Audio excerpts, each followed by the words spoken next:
It's Georgia hate week, baby. So we'll take a look at how both teams are looking for their answer at quarterback. We'll look at some of Dan Mullen's answers from his press conference yesterday, but at the time recording this earlier today. And we'll talk about how some Florida Gators in the NFL have been exceptional recently, only here on Locked On Gators. You are Locked On Gators, your daily podcast on the Florida Gators. Part of the Locked On Podcast Network, your team every day.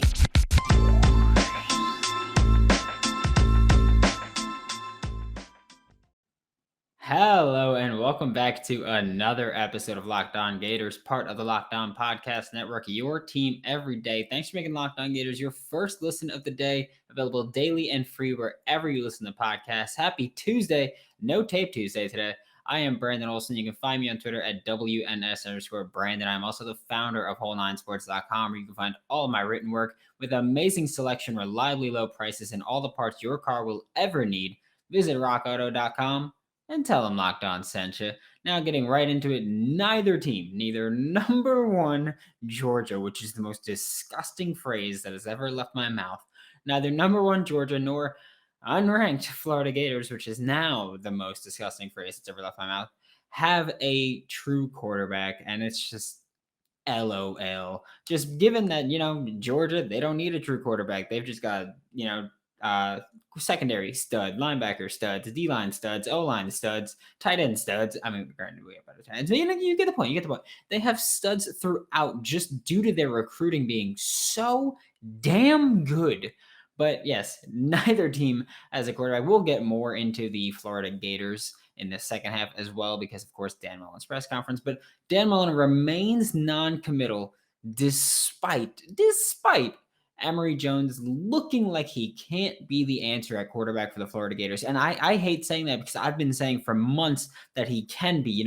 He'll develop their growing pains, whatever it may be. I've been for months saying that he's going to be the guy. He hasn't proven that he could be the guy at all, but Dan Mullen remains non-committal because I don't speak about who's going to be the quarterback before the game. Whatever. Georgia has not yet named their starter for this week. They've got Stetson Bennett or JT Daniels. JT Daniels missed time with injuries. Stetson Bennett's played well in that time. Stetson Bennett offers more of a rushing threat than JT Daniels, like significantly more. JT Daniels is a complete statue, but Stetson Bennett is also the less accurate option as a passer, whereas JT Daniels is more accurate and more conservative as a passer. Does that sound familiar to you? That the less accurate, more mobile guy should be starting realistically. Like really, he should be starting, but the less accurate more accurate, less mobile guy is possibly going to be the starter. I don't know. It's similar to Emory Jones and Anthony Richardson, except obviously Emory Jones is mobile and he is athletic, unlike JT Daniels, who again is a complete statue. But JT Daniels is the more accurate, more conservative passer with less mobility. Emory Jones also less mobile than Anthony Richardson, which isn't a knock on him at all. Anthony Richardson is just a freak of nature. But Stetson Bennett has also been the bigger play threat when throwing the ball. He's got I think 11 touchdowns to 2 picks, whereas JT Daniels, who has roughly the same amount of pass attempts, has 5 touchdowns to 2 picks. There's some parallels here to talk about in terms of pace, not necessarily volume, but pace. We got some comparisons. Either way, Saturday's game is probably going to be a game with about I'll say like 400 carries and like 12 pass attempts. Like it's gonna be. I'm expecting it to be very much I don't even want to say smash mouth because like I feel like the Gators tend to go more finessey when we run now, but I don't think it's gonna be smash mouth. But I think it's gonna be a game on the ground here, and that's honestly like what I prefer at this point. I also think it's better for the Gators if Stetson Bennett is the starter for Georgia going into the game. He's looking. I will, I'll defend that here, but he's looking for a deep ball. We have a fantastic defensive line. Georgia's offensive line is good. Don't get me wrong. We have a fantastic defensive line. If he's looking for a deep ball against our secondary, assuming we're not blowing a coverage completely, which granted, that's That's putting a lot of faith in them to not blow coverage. But assuming they're not blowing a coverage completely, our secondary is very, very good. So if you try to challenge us deep, you can throw a deep ball and get it broken up. I'm not going to say get it picked because look at where our secondary's at. They haven't forced turnovers nearly as consistently as they should be. But if you try to force a deep ball, that gives our defensive line time to get in and get pressure. And I get it. Stetson Bennett, maybe he's better for Georgia to be the starter too. He might be the best of both worlds here. He can escape pressure better than JT Daniels can.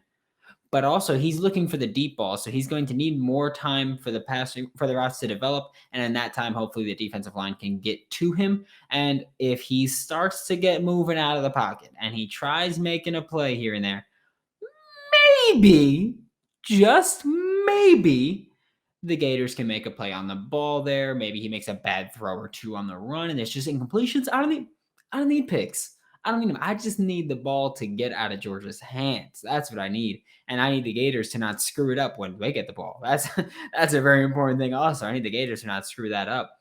But I genuinely think Stetson Bennett might be the best option for the Gators. Just because I think that while he's looking for the deep ball, our defensive line can get home.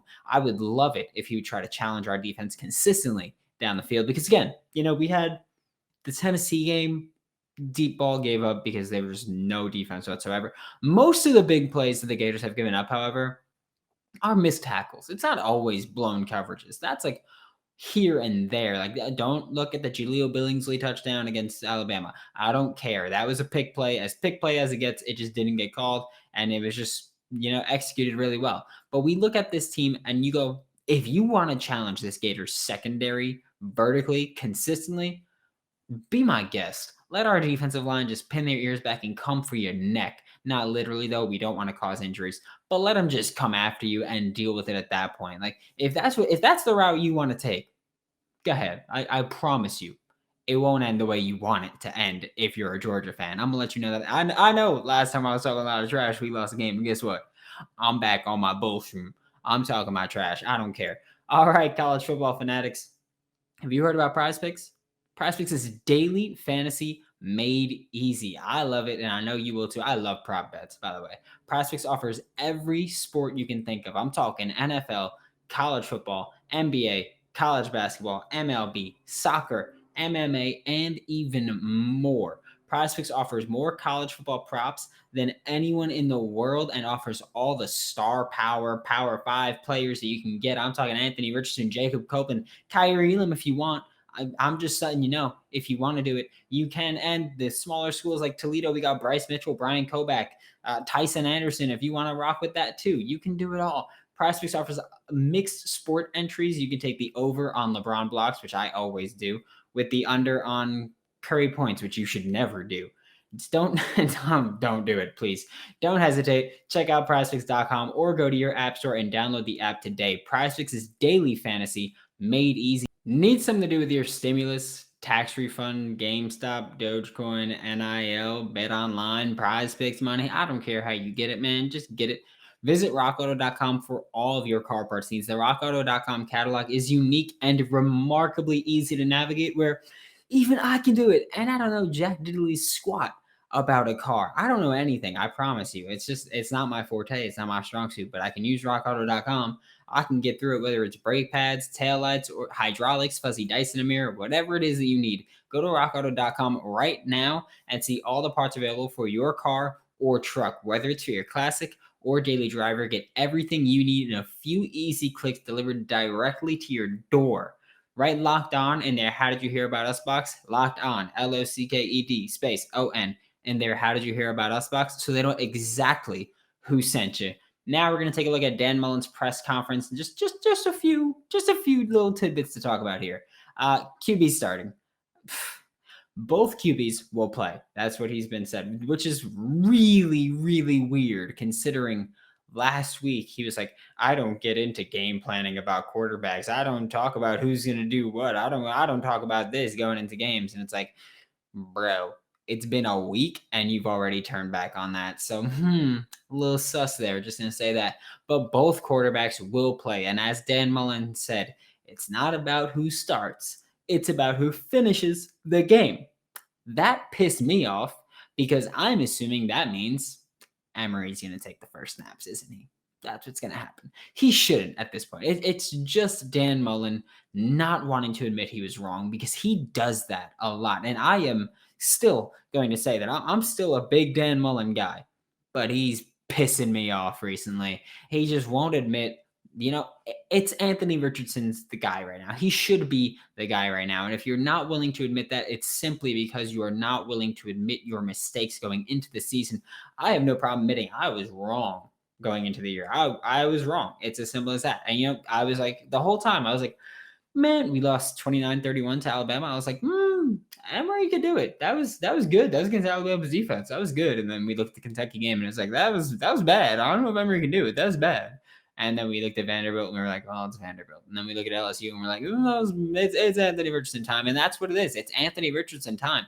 Emory Jones isn't the answer right now. If he comes back next year and he's developed, who knows? I know he works with Quincy Avery. Who knows what he can do if he comes back next year? I'm not going to write anybody off. I'm not going to guarantee anybody a job at that point. But I'm saying for the remainder of the season, if the Florida Gators want to win these games, your best option is to start Anthony Richardson and play him the majority of snaps at quarterback. I understand both are going to play. That's always been the thing. It's about who plays the majority of snaps. It's not about who starts. It's not about who finishes. It's who plays the majority of the snaps. Anthony Richardson should be the answer to that question. And if he's not, it's very possible that we get annihilated by Georgia. I'm just going to be completely honest with you. Also, Dan Mullen, he laughed and made a joke about Georgia because they haven't named their starting quarterback either. And he's like, it's more notable that they didn't name their starting quarterback. They're the number one team. Exactly, Dan. They're the number one team. They don't have to do a damn thing that they don't want to do, because guess what? They win all their games. So I don't care if they name their starter or not. Don't care. They're the better team right now, as much as they shouldn't be. Because they shouldn't be. I am still adamant that this Gators team can win this game. I am not wavering on that at all, especially against Georgia. Anything could happen. So I'm not wavering on that at all. I am saying, though, they've got a little bit more leeway there, because, they could lose this game and still make the college football playoff. We can win this game and not make the SEC championship game. I'm a bit pissed about that. You should be too. And the last thing of note from Dan Mullen's press conference, he cannot recruit on the road. I know that he was asked, I believe it's twice by Nick Delatorre, who at the time didn't realize. It's not like he was doing anything wrong. He just didn't realize that he asked Dan Mullen, last week during the bye week, were you out on the road? And Dan Mullen refused to get into it. And then, then people realized, I believe it was Nick who then realized by his own fault what happened. Dan Mullen cannot go out on the road to recruit because they had NCAA violations. He's got a 1-year show cause order, which means that he can't go out. He can't recruit anywhere off campus. So he was supposed to serve that in 2020, which is why he was asked the question initially about whether or not he went recruiting last week. But COVID had pushed back all of the penalties a year because, obviously people couldn't go off and recruit elsewhere because COVID, you weren't allowed to do so. So everyone had that issue. So Dan Mullen did not have to serve that penalty. But he does now. He will be dealing with these violation penalties until, I believe it was December of this year. So after December, he can go recruiting, but that's cutting it pretty close to National Signing Day for this coming year. But I mean, hey, the Gators, they got to do what they can do at this point. We're not great recruiting to begin with, but I mean, he's at least got that excuse, I guess. But there are a lot of people that are saying, he's Dan Mullen. He wouldn't go recruiting anyway. He would. Just let's not kill the guy. But he would go recruiting. He can't right now. He can't until December. But once he's done with those violations, I want him flying everywhere for these recruits, because, losing way too many at this point, it's really killer. Glad to see he's still got a sense of humor about most things, though, with the whole, they're the number one team thing. But come on, man, it's not cutting time. Clean it up. Let's get into it. Let's win week 1. I just want to do that. But first, I want to say a big thank you to SweatBlock, because games this past week have been killing me. This past few weeks have been killing me. LSU last week. I know Georgia this week. I don't care what the spread is. I don't care what anything is. I'm going to go into the game thinking Gators got a shot. And I'm gonna be sweating a lot. So thanks, SweatBlock, because I'm letting you know now. I'm using you on Friday night. That is gonna be big for me. SweatBlock is stronger and more effective than most clinical antiperspirants. I would know. I use when you simply apply it at night before bedtime, go to bed, wake up, shower, bam, smelling good, not sweating, guaranteed. And I know that sounds too good to be true, but I only have to use it once or twice a week and it keeps me dry. And even if you don't believe me, it's a top seller on Amazon. So I ain't wrong. I'm not wrong. The people have spoken. Use promo code locked on. That is LOCKED, no space ON, to get 20% off at sweatblock.com, or get it at Amazon, or get it at CVS. And now we're going to take a look at the Gators excelling in the NFL, because seriously, if you look at the Gators, there's 4 Gators I want to talk about here that have been exceptional throughout the start of this season. First up, Kyle Pitts. Do I have to even elaborate here? Highest drafted tight end in NFL history. Kyle Pitts is on pace to demolish the tight end rookie receiving record. He's on pace for 88 catches, 1,335 yards, and just 3 touchdowns. The pace has been climbing steadily. Actually, not even steadily, significantly over the past 2 games. 3 weeks, 2 games, because he had the bye week. But pace has been climbing steadily. The touchdowns is going to increase. We know it. At this point, he might have a 3-touchdown game in the next couple weeks. But people talk about, he's got a 17-game season. Mike Ditka set the record in a 14-game season. That's irrelevant, because Kyle Pitts is on pace to, even in a 14-game season, break the record by 33 yards. So he's on pace to demolish that. But again, at the same time, he's on pace to demolish it. But even if it was a 14-game season, he'd break the record. Kyle Pitts, phenomenal pick, worth the number 4 overall pick. Just look at the record-breaking performance that he's on pace to set. Next up is Alex Anzalone, who, he's picked up considerably since, week 1 and 2 were rough. I have the numbers right here. I tweeted them out yesterday. You can see when targeting Alex Anzalone in coverage this season, weeks 1 and 2, quarterbacks had 9 targets, 9 completions, 105 yards, 1 touchdown, no picks, a passer rating of 152.3. Weeks 3 through 7, 12 targets, 7 completions, 58 yards, 0 touchdowns, a pick, and a passer rating of 36.1. You would have a higher passer rating if you spiked the ball every single play. Don't throw the ball at Alex Anzalone. Man is in his bag right now. He's playing the best ball of his career, and he's only missed 4 snaps this year, all 4 of which came in Sunday's game against the Rams, but he came right back in. So, he's been playing just phenomenal ball. He's finally healthy. Hopefully he stays healthy, because he's always been a great player, just always been hurt at the same time. Next is Marco Wilson, who's allowing a very high completion percentage, but not a ton of yards. Also, he's going to pick up the completion percentage. There's no way that an 80% completion percentage will hold up against someone. But even at right now, the 80% completion percentage that he's allowing, 912 yards, which is a lot, but not a lot per completion, because he's on pace to allow 82 completions, 912 yards.